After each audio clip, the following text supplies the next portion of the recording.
महालक्ष्मी अष्टक श्री गणेशाय नमः। नमस्तेस्तु महामाये श्रीपीठे सुरपूजिते शङ्खचक्रगदाहस्ते महालक्ष्मी नमोऽस्तुते। नमस्ते गरुडारूढे घोरासुरभयङ्करे सर्वपापहरे देवी महालक्ष्मी नमोऽस्तुते।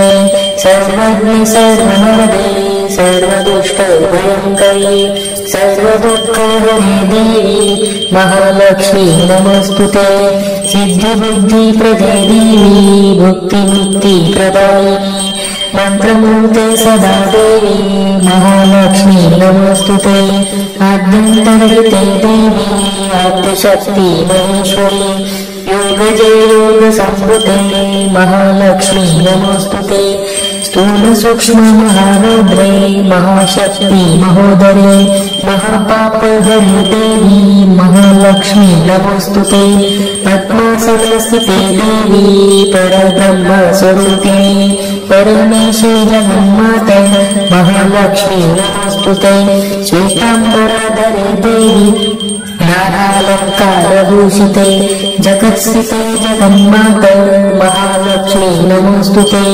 महालक्ष्मीष्टकं स्तोत्रं यः पठेत् भक्तिमानः सर्वसिद्धिमवाप्नोति राज्यं प्राप्नोति सर्वदा। एककाले पठे नित्यं महापापविनाशनं द्विकालं यः पठे नित्यं धनधान्यसमन्विता त्रिकालं यः पठे नित्यं महाशत्रुविनाशनं महालक्ष्मीर्भवे नित्यं प्रसन्ना वरदा शुभा। श्री गणेशाय नमः।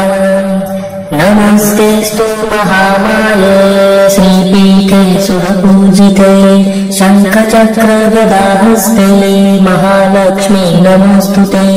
नमस्ते गरुडारूढे घोरासुरभयङ्करे सर्वपापहरे देवी महालक्ष्मी नमोऽस्तुते। सर्वज्ञ सर्वमदे सर्वदुष्टभयङ्करे सर्वदुःखहरे देवी महालक्ष्मी नमोऽस्तुते।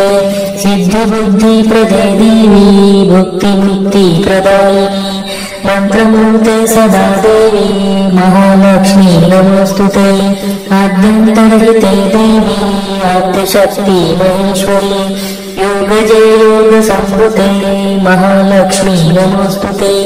स्थूल सूक्ष्म महारुद्रे महाशक्ति महोदरे महापापहरे देवी महालक्ष्मी नमोऽस्तुते। पद्मासनस्थिते देवी परब्रह्म स्वरूपे परमेश्वरी जगन्माते महालक्ष्मी नमोऽस्तुते।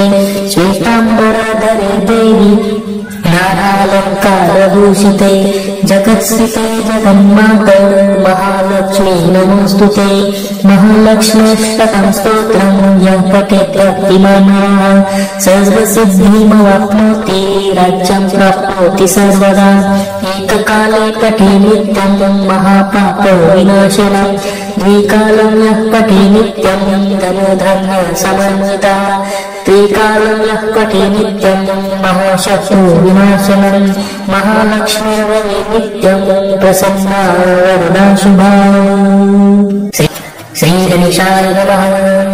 नमस्तेस्तु महामाये श्रीपीठे सुरपूजिते शङ्खचक्रगदाहस्ते महालक्ष्मी नमोऽस्तुते।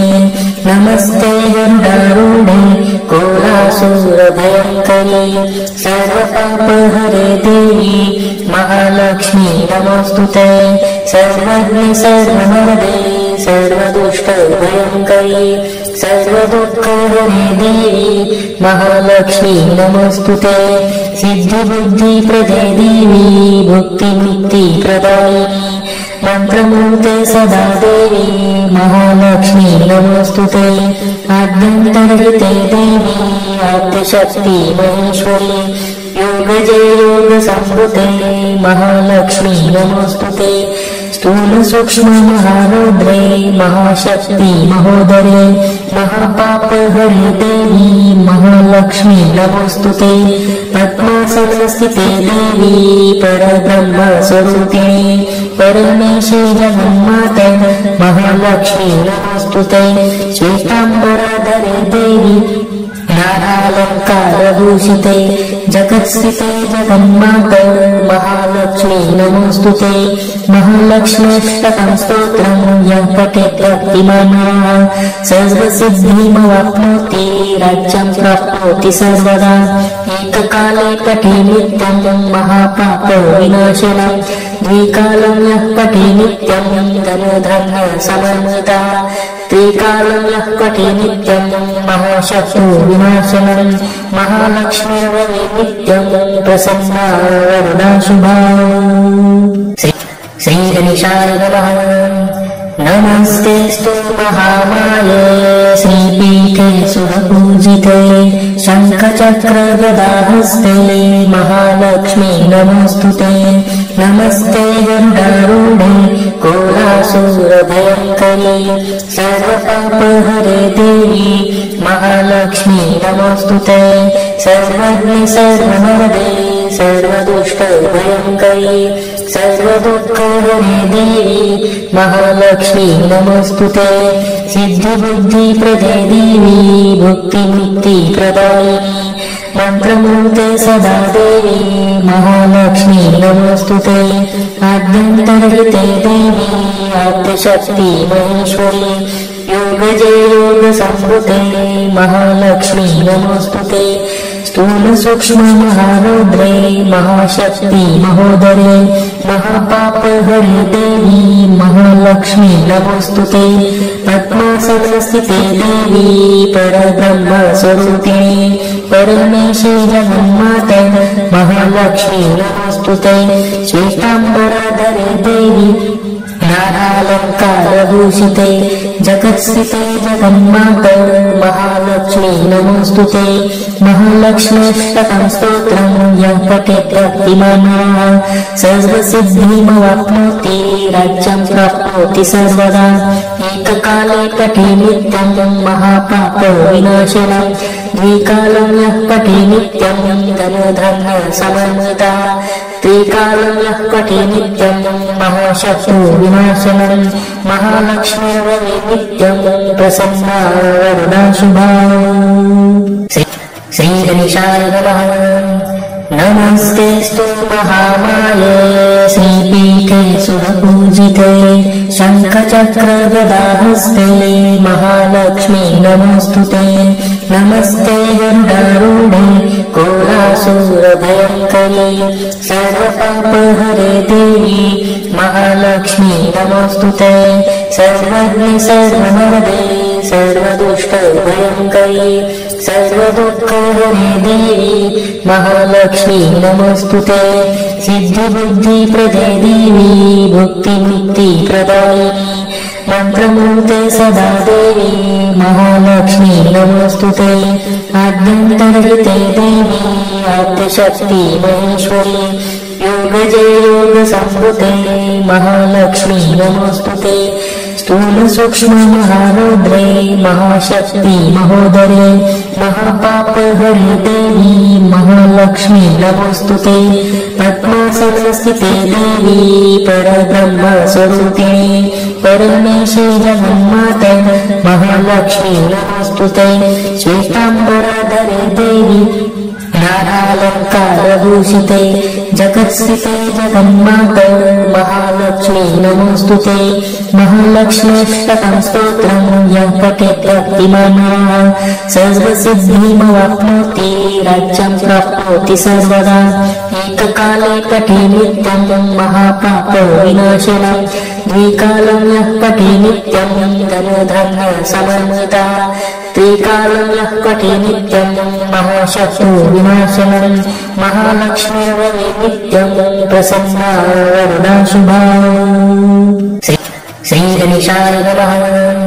नमस्तेऽस्तु महामाये श्रीपीठे सुरपूजिते शङ्खचक्रगदाहस्ते महालक्ष्मी नमोस्तुते नमस्ते गरुडारूढे कोलासुरभयङ्करे सर्वपापहरे देवी महालक्ष्मी नमोस्तुते सर्वज्ञे सर्ववरदे सर्वदुष्टभयङ्करी सर्वदुःखहरे देवी महालक्ष्मी नमोस्तुते सिद्धिबुद्धिप्रदे देवी भुक्तिमुक्तिप्रदायिनी मन्त्रमूर्ते सदा देवी महालक्ष्मी नमोस्तुते आद्यन्तरहिते देवी आद्यशक्ति महेश्वरी योगजे योगसंवृते महालक्ष्मी नमोस्तुते स्थूल सूक्ष्म महारुद्रे महाशक्ति महोदरे महापापहरे देवी महालक्ष्मी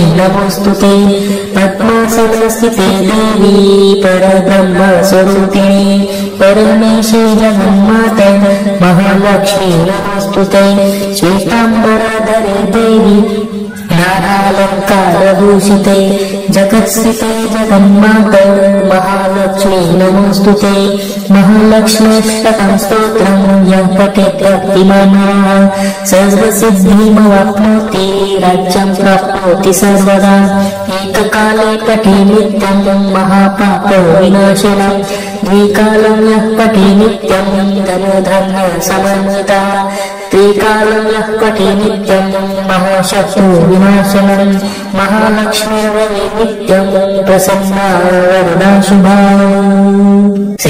श्रीगणेशाय नमः नमस्तेऽस्तु महामाये श्रीपीठे सुरपूजिते शङ्खचक्रगदाहस्ते महालक्ष्मी नमोस्तुते नमस्ते गरुडारूढे कोलासुरभयङ्करी सर्वपापहरे देवी महालक्ष्मी नमोस्तुते सर्वज्ञ सर्ववरदे सर्वदुष्टभयङ्करी सर्वदुःखहरे देवी महालक्ष्मी नमोस्तुते सिद्धिबुद्धिप्रदे देवी भुक्तिमुक्तिप्रदायिनी मन्त्रमूर्ते सदा देवी महालक्ष्मी नमोस्तुते आद्यन्तरहिते देवी आद्यशक्ति महेश्वरी योगजे योगसंवृते महालक्ष्मी नमोस्तुते स्थूल सूक्ष्म महारुद्रे महाशक्ति महोदरे महापापहरे देवी महालक्ष्मी नमोस्तुते पद्मासनस्थिते देवी परब्रह्म स्वरूपिणी परमेशी जगन्माते महालक्ष्मी नमोस्तुते श्वेताम्बराधरे देवी नानालङ्कारभूषिते जगत्स्थिते जगन्माते महालक्ष्मी नमोस्तुते महालक्ष्म्यष्टकं स्तोत्रं यः पठेत् भक्तिमानः सर्वसिद्धिमवाप्नोति राज्यं प्राप्नोति सर्वदा एककाले पठे नित्यं महापापविनाशनं द्विकालं यः पठे नित्यं धनधान्यसमन्वितः त्रिकालं यः पठे नित्यं महाशत्रुविनाशनं महालक्ष्मीर्भवे नित्यं प्रसन्ना वरदा शुभा।